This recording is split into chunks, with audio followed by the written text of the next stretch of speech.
4 e versículo 11, nós temos 5 dons considerados dons ministeriais. Ministério está relacionado a serviço, tá?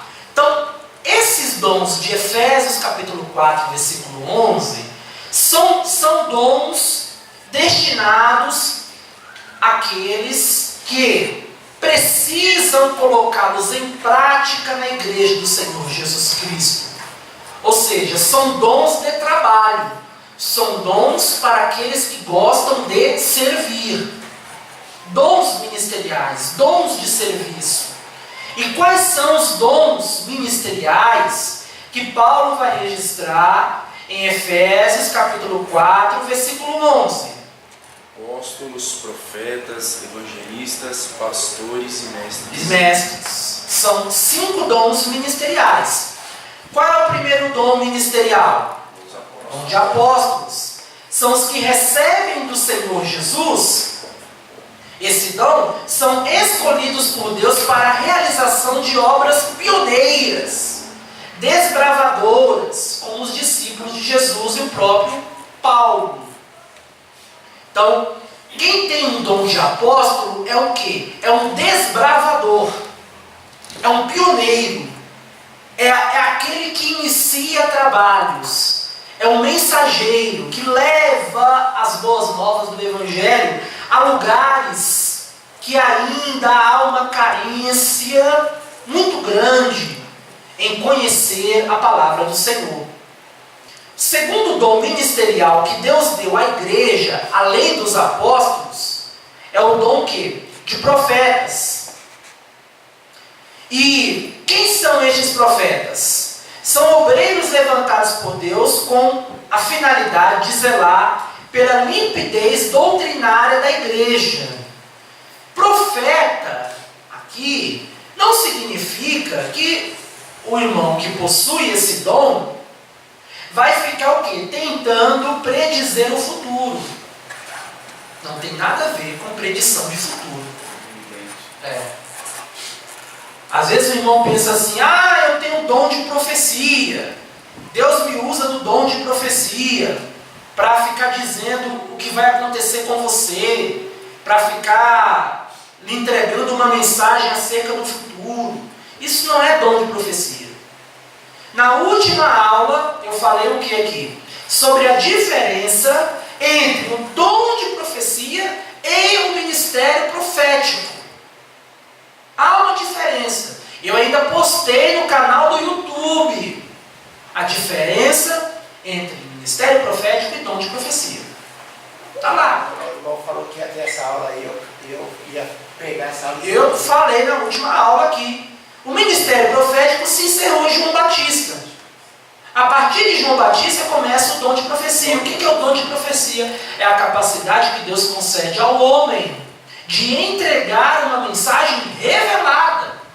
Revelada na onde? Nas Sagradas Escrituras. Então, quando alguém está profetizando, ele está falando algo que já está revelado na própria palavra de Deus. É uma revelação. É uma revelação. Dom de profecia é quando alguém é usado por Deus para transmitir a sua palavra revelada. Revelada na onde? Na Bíblia. Agora, quando a pessoa é usada por Deus para falar uma coisa que só a pessoa e Deus... Isso pode ser considerado uma revelação. No entanto, nós temos que julgar para saber se realmente é de Deus ou não. Por exemplo, assim que nem outro dia o irmão estava pregando, ele falou com a moça ali, né? Falou, essa luta vai acabar, Deus já está mudando essa situação. Começou a falar, para você saber que é Deus, outro dia na sua casa. Você falou lá do irmão. Você entrou no banheiro da sua casa, ficou chorando e pedindo a Deus, isso, aquilo, é verdade ou não é? Ela falou, é verdade. Isso é uma revelação. É uma revelação. Uma revelação. Mas, para ser uma profecia, precisa ter amparo bíblico. Precisa estar embasada na palavra de Deus. Aí você considera uma profecia. Agora, se não tem um embasamento bíblico, ou seja, se é uma predição de futuro, isso pode ser considerado uma revelação. Mas aí tem que julgar. É de Deus, não é? E aí, qual é a base para o julgamento? A Bíblia Sagrada, foi o que eu falei. Como é que você vai julgar uma revelação? Com base na Bíblia. No entanto, se a revelação não tem amparo bíblico, como eu posso ter certeza que é Deus que está falando? E aí isso já se torna adivinhação. Entendeu? Com certeza. Então, essa revelação precisa ser avaliada com cautela para nós não termos aí nenhum tipo de problema com relação ao destinatário, ao remetente, ao destinatário da mensagem. Então, os profetas são quem? O dom de profecia, na realidade, é o quê? O dom de profecia é a capacidade que Deus concede ao homem para transmitir à sua igreja aquilo que está revelado na palavra de Deus. Por exemplo, quando você está pregando, você está sendo usado por Deus em um dom de profecia, porque você está pregando a palavra de Deus, a palavra revelada. Então isso é o que? Um dom de profecia que você está exercendo ali, de estar comunicando a mensagem de Deus. E não são todos que têm esse dom. Não são todos que têm essa habilidade para entregar a mensagem revelada. São apenas aqueles que receberam esse presente. É um dom ministerial. E aí nós temos o terceiro dom, que é o dom de quê? Evangelista. A natureza deste dom está no livro de vocês. Implica em anunciar fervorosamente o Evangelho. Os evangelistas são fundamentais na plantação de igrejas e congregações. Então, quem possui o dom de evangelista tem uma capacidade de Deus para pregar o Evangelho, para sair por este mundo anunciando a palavra de Deus, falando ao mundo acerca de Jesus, anunciando acerca da pessoa de Cristo. Esse possui o dom de evangelista. É a capacidade de anunciar o Evangelho de Cristo. E aí os evangelistas, eles também acabam, de certo modo, exercendo o trabalho de um apóstolo. Por quê? Porque em muitos lugares onde os evangelistas exercem o seu dom, ainda não há igrejas implantadas. Às vezes os evangelistas anunciam o Evangelho em locais de difícil acesso. E de certo modo eles acabam realizando um trabalho pioneiro. Pioneiro no que diz respeito à implantação de igrejas. E até mesmo pioneiro no sentido de pessoas que ainda não ouviram a mensagem do Evangelho. Lugares onde as pessoas estão carentes. Carente. Então ele acaba, de certo modo, exercendo o seu dom de evangelista e o dom de apóstolo.